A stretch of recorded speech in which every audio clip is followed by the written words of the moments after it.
Welcome back to another matchup preview for the NRL. This is round 10, I think. Yeah, Magic round was 9, 10. We got 11 into the Origin period, which is a bit of a nightmare for Classic people. And depending on how you set your leagues up in draft, it can be a bit of a nightmare. So I've done a lot of planning to sort of manage myself through there, because I think there's wins to be had on the table, especially if you enjoy the draft settings option, which is to allow for just a distinct number of players to count. So I think we do like 6 or something out of it's just above half of our roster. So it means that teams can take some risks and get some wins, and other teams can just cop a couple of L's if they want to, if they've started the season really well and want to hold certain players and whatnot. So it works out pretty well. So I always enjoy that. So I've been planning for that. So hopefully your planning's going well. Before I kick off, I just want to shout out the Supercoach Council, who on X is at NRL SCC. So him and I have been working together. So he sort of saw my matchup information a couple of weeks ago and reached out and said, would you be interested in looking at forecasting further ahead? Which I said there's challenges with that, and everyone knows I've run the calculators in the past in our Discord. So what I had to do was merge the two things, which was my previous calculators, and just build in a different level of sort of, I would call it resilience to forecasting out ahead in the NRL, which is really volatile and really risky to do. But got to a really good spot, and in rebuilding the model so that it basically worked best for what the Supercoach Council was trying to do in a collaboration, I got it to a point that it actually was far easier for me to use. So therefore I created the form on the site, so you guys have seen that. But due to the amount of influx and requests I've gotten on the calculators in the past, as you guys know, I put a little paywall on the forecasting, and we've had about 9 requests so far. So they've gone out. One guy, he didn't receive it. He had 2 emails which were identical. I sent it to the wrong one, so I followed him up. But yeah, 9 or so requests, plus all the stuff that the council wants to use in his content, which I've got up on the screen here. So he does these awesome write-ups for Classic. I think I was definitely in his top first 100 followers, but now he's well into the 1,500 plus, coming towards 2K followers. Really nice write-ups, just a different way to consume content. You don't have to listen to a full podcast, but he takes his time and just really is thoughtful with his information. And now what we're doing is he just has these little sentences in the write-up regarding what I say out of the forecast and other data that I model out for my own use. So cool way for me to use my draft obsession to help out a Classic content creator who does a really good job. So you'll just see he's tagged me here, and then on his images he has the forecast image, which isn't high quality or anything. That's my fault, but I'm not too phased. And you can see that Tarpanay and the Knight Centres both have elite forecasts going into the upcoming period of games, 3 games ahead. And then someone like Aaron Clark only has a good forecast, but it's worth noting. So really cool collaboration we've done. So shout out to Supercoach Council. Please give them a follow if you don't already. Just even if you don't really care about Classic, we all know, I don't put too much stock into Classic. I enjoy playing it, but I don't go overboard due to the draft world. But yeah, give him a follow if you don't. And he appreciate him helping me elevate my forecasting model, which is a big thing. So appreciate his work. We've talked about a few other things, but so far this is the best, and it doesn't cost either of us too much effort now that I've actually done the model build. So yeah, very cool, very appreciative of his teamwork. Maybe as well worth showing you my community league, where we're at with the league as well, guys, if you're following along. So I'm at the top with Maestro. Maestro's team's definitely better than mine. He hit the jackpot on the FRF game, and he got his boy Drinky, which I know he drafts a lot as a bit of a stable. So Drinky's someone you should be drafting. As you know from preseason, I was big on Drinky. He just is super durable, doesn't play Origin, ticks all the boxes if you build your team around him correctly. Tedesco's also that guy as well. Tedesco, just a gun. Hopefully doesn't get picked for Origin, because he was my, it was Tedesco or Drinky for me, and I went the Tedesco path just on draft day, the way things shook out. So if he got picked for Origin, that would destroy my soul. So yeah, Maestro and I at the top. Oh, and Scotty's there too. I didn't notice. Scotty's done awesome. Scotty's less active in the Discord, so love to hear more from you, Scotty. But yeah, look at this table, super close. Like Davo's up here. He drafted Cleary. Davo's really active on waivers. Adam's fought his way back. And Nestor and Luke and Johnny are all like doing fine. They're only 3 wins off, so it's really tight competition, super fun. Paul a little is just off the. He's been scoring well, just a little bit off, and Johnny's been really unlucky because his total score is pretty good. So that's the community league. In my maino, we're tracking okay. Did a big trade this week. This is the squad. You can pause it on the YouTube if you want. Basically, you just need to get through Origin. In terms of the table, sitting at the top there. It's gone pretty well. But yeah, just have to get through Origin. And there's a few boys that have started with a lot of bad luck, which I track in another model. I can talk about that another time. If you're interested, comment luck and I'll quickly bring that up next week. Anyway, let's get into the matchups. This is just an update for my draft fanatics who like seeing how we're going. Weather in Brizzy, it's sort of a bit all over the place, but I think mostly good. Finns are away anyway on Friday. I think the Broncos might be away too. I need to double check that, but this is just to help you with your planning. Sydney's a bit weirder. I saw there's some sort of rain actually about early on Sunday, which hopefully doesn't impact that game at Four Pines. And some scattered showers as well Friday. So keep an eye on the weather. If you've got like a VCC option that is going to be playing in the wet, maybe one to reconsider. Guys, game 1, Eels Dolphins. What's the key call-outs here? We're just starting on the Eels. Right centre has a gun matchup. That should be Will Penasini running off the hip of Mitch Moses, who has an elite matchup. So really intriguing for Mitch Moses owners. A perfect VC if you've potted him up in Classic or Fantasy or whatever. Iongi has a good matchup, which I actually have to rely on this week. Chanel, who Chance, who I also may need to rely on, has a fine matchup too, but I just like the look of Iongi. He's a little more involved in the shape, both left and right, which is a great sign for a young fella. If he's 19, 20, I can't remember, maybe he's 21. If he's playing both sides of the shape at that age, that's super exciting for Eels fans, and I think Iongi is one I'm going to continue to try and draft in future years, and try and get on him when he hits that breakout year where he becomes sort of Dylan Edwards 2.0 with maybe a bit more acceleration, a bit more top speed, and a bit more ball playing, which we love. Otherwise, the Eels aren't super relevant. Dolphins have the discrepancy favour, but I do actually lean Eels for a win tonight, just away, and a few of the outs for the Finns aren't that exciting. Don't leave me with much confidence in him. For Hammer owners, he has a gun matchup, so every week a fullback has a gun matchup, and this week it is Hammer, so you can rely on him comfortably. Left centre elite matchup, great matchup for the left 2RF and the right half, so that's your Isaiah Katoa, right 2RF, and I think both 2RFs are worth a play. They should both play 80 minutes this week for the Finns given the out, so do love that if you're looking for plug and plays or a bit of an advantage in deep leagues. Finafuiaki and Corneli Lemuelu are definitely starts. Against the Eels, who have been a bit leaky, but they will be better at home. Good matchup for the hooker, Kurt Donahue, I believe it is. Poor matchup for left half, left centering. But you look at it, there's no tough or bad matchup for the Finns, so a really nice night if you need to rely on some Finns guys. I should say Herbie has the elite matchup. I just went through that, and I've just traded for Herbie, so love that for me. Hopefully he converts. He will be running at Penasini, who's pretty aggressive, but not the world's best defender. So we'll just see how that one goes. That'll be one to watch. That'll be interesting. Go Herbie. Game 2, Knights. This is crazy. The Knights, they have the poor matchups for the front rowers, which, as you know, after months and months of me making these videos, not something I overinvest. And then we have a neutral matchup for the lock, and then it's all good. I've never seen a backline lit up quite the way the Knights have this weekend against the Titans, guys. So fire up every single night and hope for the best. We know the Titans could turn up. We just know the Titans can come out and play the best footy of their life. That is the most Titans thing to do. So I just want you to exercise a bit of caution in actioning that advice. But yeah, I'm going for it. I'm playing Jack Cogger. So that's the belief I have in the Titans travelling down there.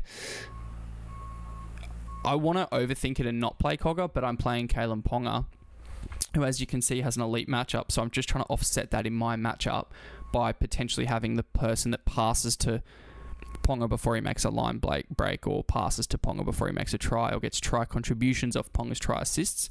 So I'm trying to do that, which is probably overthinking it, but my waivers are so dry. It's like him or Jaden Sullivan, and I tried Jaden Sullivan last week, and it wasn't pretty. So I'd rather just go the matchup play here against the Titans. It's green lights for the Knights. They have a major discrepancy in their left dominant. So if you've got Marju, if you've got Bradman Best, if you've got Dylan Lucas and Fletcher Sharp, you just go. So I'm VCing Fletcher Sharp in a league, for example, because I do believe his play style suits this matchup, and the Titans being a bit dishevelled when it comes to defending edges. The Titans lock gun matchup. So I hope, is that Tino? Does he line up? I'm so out of it. I think it's Tino, which is awesome. So, yeah, good for Tino owners. Front row is elite matchups, which, again, doesn't mean a lot. Hooker, elite matchup. That's great for Verrills. People who are reliant on Verrills. For the backs, right centre, right winger are positive, which is nice. For the Titans, that is their dominant side, as you can see. So that does bode well. But then you've got a bad matchup for the right half. But, yeah, it's not too big of a deal, that. Tough matchup for the left half, and poor matchup for the right TRF, who probably no one's relying on anyway. Oh, yeah, so just on this Ponga, obviously, VC City, Ponga, VC Sharp, whatever you want. VC Marju, potentially, he's got the gun matchup. No, sorry, Schiller has the gun matchup. But I still love Marju. So, yeah, interesting one. Left to RF, Dean Lucas with the gun matchup is huge, boys. So that's for me in draft, and we've all got him in every format. He's the type of guy, like, even in mediocre matchups, he gets 60 plus. So like this could be try time for him, which I would love. Even just 2 line breaks or something, or 2 line break, like whatever it is. Just give me that 1 or 2 attacking stats for Dean and Dylan, and it's over. So yeah, froth it. Game 3, Rabbitohs Bronx. Rabbitohs side, it's really grim, guys. Really grim. We've got a great matchup for the right centre. The front rowers are good. The left centre, good matchup, and then it's just neutral and worse. So yeah, just be cautious with your bunnies, guys you're relying on. I mean, Wayne could get him up, but I doubt it. They're just scoring so poorly from Supercoach and fantasy perspective, and defending pretty poorly. Like, it's Christmas. It's like lit up, guys, for the Broncos. Like, the worst we have is good matchup for the right half, the hooker left to RF. That's the worst we've got. So all systems go on Bronx. They're scoring most of their points down the middle, but yeah, this should be drubbing. Raiders Bulldogs is a bit more gritty. Look at this. We've got like elite matchups and great matchup. The rest is neutral and bad. Both teams just kind of choke each other out. But look, it is rugby league. It is footy. Like, anything can actually happen. So just be wary with don't sit everyone just because of the data. Like, they are stingy teams, but sometimes that can have the inverse effect on the footy field. Like, when 2 teams are good and then there's that gritty defense, it can lead to like more penalties, for example, which moves teams up the field, which puts teams in attacking positions, and all of a sudden things change. Can lead to the ball in play more if they're better teams, and therefore there's more fatigue, therefore there's more line breaks and stuff. So just be cautious. But yeah, the Dogs, slight advantage to the discrepancy. The Raiders are good down their left currently in the mid, and it's improving. They're getting better and doing well. And the Bulldogs, they're good down the middle. And then the right side, they're elite. So Jacob Carraz and all this sort of thing, who has the elite matchup worth plugging in and monitoring. Right to RF, the replacement for Jacob Preston, has a great matchup, but I'm not expecting huge things. So I would still like kick out, even though he doesn't like quite make it onto the screen here. I think he could be okay. Huddy Young has a great matchup, which is nice, but again, just unsure how this one plays out. Game 5, Dragons Wars. Front rowers with the guns, not overly concerned with that. Left winger for the Dragons, as always, has a nice matchup. This one, it's a gun version, which is Corey Allen, so he's a plug and play in deep leagues. Fullback, great matchup for Clint Gutherson, and likewise on the other side, elite matchup for Chance and Nickel Klukstad, so something worth considering. So just going back, so for someone like me, Chance has the elite matchup, but if we look at only a good matchup for Iongi, but I haven't seen Chance play his shape. I have not seen Chance play in shape, and therefore, if he gets 80, then so be it.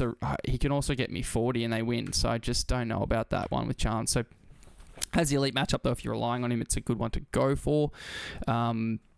Back to the Dragons, left TRF, Dylan Egan, great matchup, which is nice. Hooker, great matchup, which is good for Cookie. And the other guy who's not really relevant, though, just due to the minutes. Right half, bad. Left centre, bad. Lock, poor. No mention of King Tongia's position left half, so it's somewhere down below the great matchups, which is fine. If you are having a play in, that's not the point of trading King Tongia in. It's to get money to make other moves, so bear that in mind. For the Wars, elite matchup right to RF, which is Leka Halasima, so I would love to be playing him, but I don't need to or have him in any leagues. But yeah, it'd be great to see what he could do with the elite matchup there. Left half, elite matchup, which is great for my Chanel. And no mention of the other guy, Luke Metcalf, who has been playing really well. So like, he's still a guy you can play against the Dragons despite the matchup there. It's bad for the hooker and the front rowers, just don't worry about it. Poor for the lock, just don't worry about it. Both wingers are in the positive too, which is nice for the Wars. The discrepancy is in favour of the Dragons. Have been weirdly like stingy kind of thing in a Supercoach perspective, which doesn't make a lot of sense. They've also not played the best team, so that scoring comes down a bit in the model, so just keep that in mind. Dragons left, as we know, was middle and left currently, which is nice. That's Chanel's side. That's Chanel executing out of shape so effectively, especially last weekend, so good on Chanel. And obviously you've got your props and your props, Wade Egan and what's his face, Aaron Clark, contributing to the middle dominance there, which is nice for the Wars if you're relying on those folk.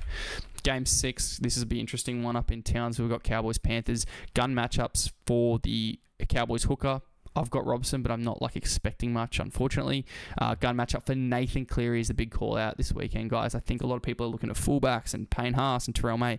Cleary is one to monitor if you're trying to chase rank. I think you put it on him and just send it full send off the matchup here. Cowboys right centre elite matchup, he's irrelevant, but the left centre, Purdue's great. Left winger, Talangi, great. Fullback, Drinky, great. Part of that is because of how dominant that side has been, less about how poor well, it's not. That's not true. It isn't. They have been poor, Cleary, Tungo side at defending left edges, so that is a part of it. But that combination is what contributes to the great matchup there as well. So I think you're probably pretty good to rely on those folks. So that's Purdue, Talangi, all that sort of thing, especially. Except we don't see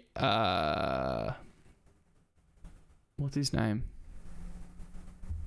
Nanai, but I would be playing Nanai in this one, I think. Just at home, who knows? Flat track, if it's dry, Nanai. He looked really good last weekend. Obviously, everyone's upset about it, but he did. Bad matchup for the locker, the Cows, the right winger, and the left half. Bad matchup, but I would be okay playing Didham despite that. I think left halves have been okay against the Panthers. Cowboys do have the discrepancy because they're scoring so well in Supercoach. They're one of the best. I think they're the best team at the moment, actually, from it just like in terms of form, from a Supercoach output perspective, due to the back line just going berserk. So that's part of that. They're insane down the left right now. They're just insane. That Did and Nanai, Purdue, Talangi, Edge is just scoring just crazy dominant part of their scoring. The Panthers are really strong left and right, which is great. So Alamotti, To'o owners, fingers crossed. Tungo and even Garner's a play just with that in mind. But yeah, Cleary does have the gun matchup. Elite matchup for the left to RF, who is Papali'i this weekend. Great, I believe, before any team changes happen. Great matchup for Isaiah at lock. Good matchup left half as well for Talangi owners such as myself in Classic. Left winger, which is Brian To'o, I believe, this weekend. Good matchup too, so quite nice. Tungo is the bad matchup. Hooker, bad matchup. Tough matchup for Edwards, but yeah, not overly valuing those given the team. Game 7, Storm Tigers, right half elite matchup for the Storm. Left winger, elite matchup 2. Great matchups for the hooker, lock, and front rower. Left to RF, bad matchup. Left half, tough matchup. Left centre, tough matchup. Big takeaway is that you don't see his name due to the great matchups, but our boy Eli Katoa has a good matchup. And I like that Jerome has the elite matchup. It just helps generate 2v1s if he ices that matchup there on the right against Luai to put Eli Katoa into space. So hopefully Jerome can capitalize on his matchup, which benefits Ellie, who does have a plus matchup. The bad matchup, it's just the left side, but you play your Storm at home against these Tigers who have been up for a long time. I'm expecting a bit of a flat one here, and you can see for the Tigers it is stingy left centre's gun. Then it's elite for the right to RF, which is safe Arth, relatively irrelevant. Great for Luai, and then it's just neutral and down. So really tough going for the Tigers. Team A is still a safe bet though. They're fading. The Tigers getting a bit worse week on week from their output, but they're dominant in the middle, and then the Storm, it's all the right edge. Final game, 4 Pines, Seagulls, Sharks will be a big one. Should be good footy. Very exciting thing to look forward to. For the Seagulls, elite matchup for the left to RF and the left winger. Great matchup for right to RF, left half, left centre. Bad matchup for Tommy, but you probably play him at home. Right half, tough matchup, but you're definitely playing DCE. Right winger, poor matchup, but you're definitely playing him. Right centre, good matchup, which is Garrick. Yeah, just fire up your Eagles at home, I reckon. For the Sharks, right winger, elite matchup. Then it's great for the left half, the front rows and the hooker. Neutral for the left to RF, and it gets pretty tough with the bad matchup for the lock, the tough matchup for the left winger, tough matchup for the right to RF, for the call-outs, the standouts. Really tight Supercoach metric here. Very rare you see one this tight. Both teams pretty good defending. Both teams pretty good scoring. It's neck and neck. Who knows what will happen. The Seagulls dominant down their right and they're elite down there, and they're pretty good down their left, and the Sharks are good in the middle and they're good down the right. So that's the story there. Look, that's it, I think, for the matchups. Hope you enjoyed this one. Thanks for tuning in. Give it a like, please, if you did get something value out of it. Remember to check out Supercoach Council. Remember to check out the 3-round forecast on my website. And if you are a draft diehard and you want to be in our Discord, remember just to follow me and DM me on X, and I'll flick you an invite. We have a couple of key channels there that are always good, and a lot of guys that are, doing really well in our community league that can give you advice on any of your sit starts or your trades or your waiver pickups. So super active Discord. It's super fun. So yeah, do all those things. And yeah, enjoy and good luck this weekend.